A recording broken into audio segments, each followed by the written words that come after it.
За сайн байцгаана уу хүүхдүүдээ. Зам төмөр хэдхээний зориулалт ажиллах зарчим ангилалтай танилцъя. За зам төмөр хэлхээ гэж өртөө зүрлэг болон хоорондын замын аль хэсэгт галтрыг явж байгааг мэдэрч пульт таблоо руу мэдээлэх үүрэгтэй ийм төхөөрөмж байгаамаа. За зам төмөр хэлхээ дараах 3 үндсэн хэсгээс тогтно: тэжээлийн үсгүүр, замын реле ба за тэр хоёрын дунд орших зам төмөр утаснаас тогтдог байх нэ. За зам төмөр хэлхэн дээр галтрыг орж ирээгүй үед үүсгүүрээс гарсан гүйдэл зам төмрөөр дамжин замын эрдлэгээр гүйж түүнийг ажилуулдаг байх нэ. За одоо хэдүүлээ энэ зурган дээр харъя. Энэ төмөр замын хэсэг байна. За энийг одоо хэдүүлээ 1P гээд нэгдүгээр зам, хүлээн авах явуулах нэгдүгээр зам гэж бодъё. За тэгэхээр одоо энэ 1000 м урттай байна гэж бодъё. Тэгвэл энэ төгсгөлд нь болохоор энэ 220 вольт энтертэй бол үүсгүүр холбогдсон байна. Нөгөө төгсгөлд нь 1000 м-ийн цаана бол энэ трансформатороор дамжаад замын эрлээ холбогдсон байна. За тэгэхээр энэ одоо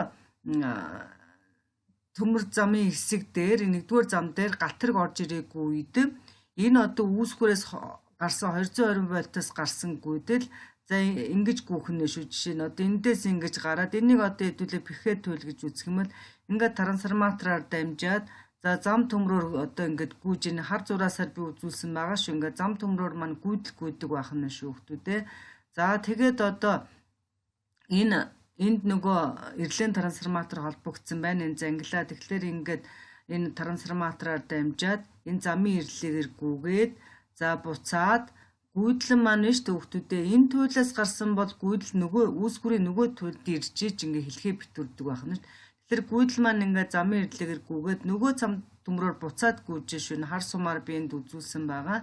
За ингээд зам төмрөөр гүйгээд үүсгүүрийн нөгөө туйлдаа ирээд үүсгүүр дотоороо битүүрээд за ингээд одоо галтрыг одоо нэгдүгээр зам дээр буюу энэ хэсэгт орж ирээгүй үед энэ үүсгүүрээс гарсан гүйдэл саяны заасан замаар зам төмрөөр гүйгээд замын эрлэгээр гүйгээд ингээд байж идэг. Энэ гүйдлээс энэ замын эрлээ ажилтай.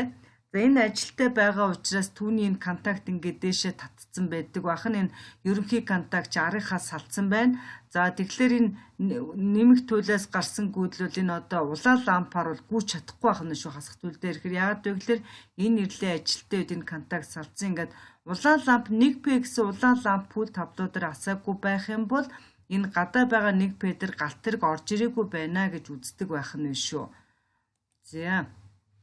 За одоо тэгэхээр галтрыг одоо энэ хэсэгт ороод ирлээ гэж бодъё. Галтрыг орж иж байгаа гэж ингээ хостгоонууд орж ирлээ гэж үзнэ шүү.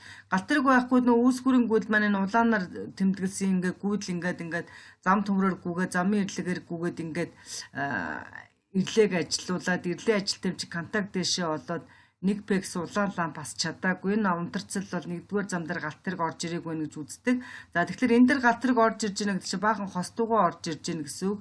За энд ингээд би энэ хостгоогаар за энд ингээд жишээлбэл 4 хостгоотой одоо нэг галтрны нэг хэсэг ороод ирээ явж гин гэж одоо энэ талаас. За тэгмэгц нөгөө зам төмрөөр гүйжсэн гүйдэл чи одоо энэ үүсгүүрд орох ихний хостгоор битүүрчдэг байх нь шүү хүмүүдээ. За энд ингээ би дүрслээд үзүүлсэн. За тэгэхээр нөгөө үүсгүүрээс гараад зам төмрөөр гүйгээд ирлээр очижсэн гүйдэл маань ихний хостгоор ингэж битүүрээд буцаад үүсгүүрлэгээ ирээд ингээ үүсгүүрээрээ битүүрээд ингээд одоо ерөөсөө нэг л дугуй хостгоо орж ирэх үед нөгөө үүсгүүрээс гараад ирлээр очижсэн гүйдэл маань ихний хостгоор битүүрээд буцаа явчихдаг байх нь шүү. Хостгоо гэдэг маань айгүй том бүдүүн цул төмөр учраас гүйдэлд одоо ямар ч эсэргүүцэл үзүүлдэггүй учраас ингээд хамаг гүйдэл маань зам төмрөөр гүйжсэн хамаг гүйдэл ингээд ихний хостгоор битүүрээд буцаад ингээ үүсгүүрлэгөө очиод үүсгүүр дотоороо битүүрээд ингээд урсаж байна. За ингээд буцаа явчих учраас энэ ирлээ рүү маань ямар ч гүйдэл очиж чадахгүй юм.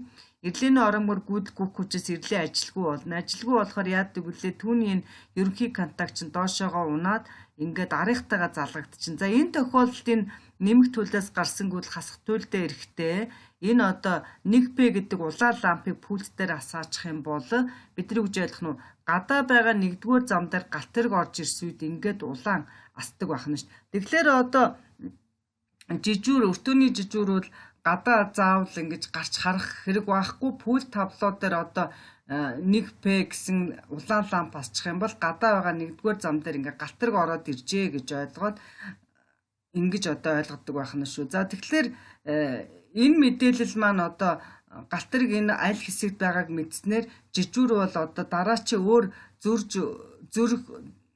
зөрж орж ирж байгаа галтарг буюу гүйц төрүүлэх галтаргийг нь нэгдүгээр замаас өөр зам дээр хүлээж аваад өртөө чинь тэгэл доот нь 2 3 4 замтай байх нь шүү. Тэгэхээр ингээд энэ эзэлгээтэй байгаа юм чинь галтарг байхгүй өөр зам руу оруулах хэрэгтэй гэдэг. Гэх мэтээр энэ мэдээлэл маань айгуу чухал байх нь шүү хүүхдүүдээ. Галтарнуудыг одоо мөргөлдөлгүй хөдөлгөөнийг зохион байгуулахад энэ зам төмөр хэлхий гэдэг маань тэгэхээр ийм чухал зүйл байдаг байх нэ. За тэгээ зам төмөр хэллэгээний ангилал ярив. За маш олон янз байдаг байх нь Оросын төмөр зам гэхэд 90 төрлийн, Франц, Америкийн нэгдсэн улс гэхэд 80 төрлийн зам төмөр хэллэгээ байдаг.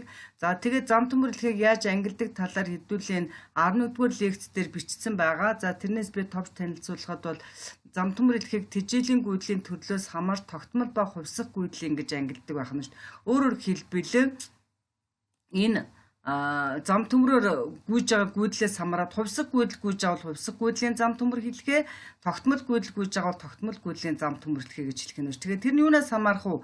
Үүсгүүрт нь хэдүүлээ хувьсах гүйдлийн үүсгүүр, хувьсах гүйдэл гаргадаг үүсгүүр байх юм бол хувьсах гүйдлийн зам төмөр хэлхээ, тогтмол гүйдлийн үүсгүүр байх юм бол тогтмол гүйдлийн зам төмөр хэлхээ гэж ангилдаг байх нь шүү.